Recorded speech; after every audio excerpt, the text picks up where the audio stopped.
So for many people, there's work, and then there's everything else they do, two totally separate silos.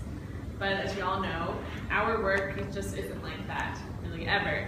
We live our campaigns, we share office space with our family and our best friends, and the stakes are high, they're always high. So obviously we should be armed with the tools and resources that we need to sustain the fight, being centered, self-aware, and intentional. Something I've been working toward for a number of years now in my personal life without fully being able to incorporate it into my work life. The embodied training has allowed for some of that space, making my leadership mantra, breath, and meditation part of my day-to-day at work too. So Sarah and Natalia's Art and Direct Action Day was a reminder of the fact that I spend a lot of time now on the nuts and bolts, and I've seemed to nut and bolt the creativity out of everything I do at work. But creativity is essential to all of our work, if not to form the larger-than-life kind of puppets and visuals for our actions. It's just can also be how we deal.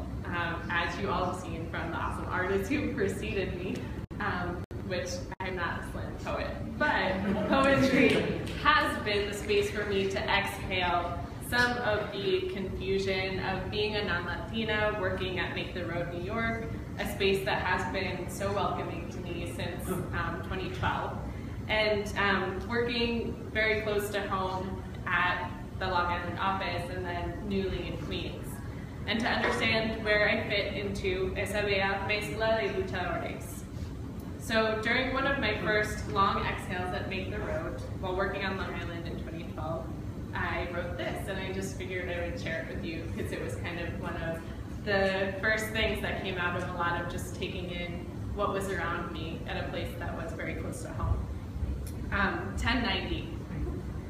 Choclo placed dead in my styrofoam soup bowl, while pupusas are being preserved in freezers along Suffolk Ave.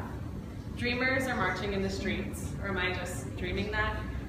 The family's laundry spins together at OK Laundromat.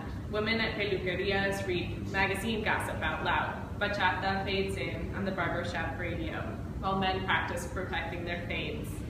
People been killed in my block, says Marilene, leaves the car that leaves. Brianna says, I don't want to be walking around with all them sex offenders.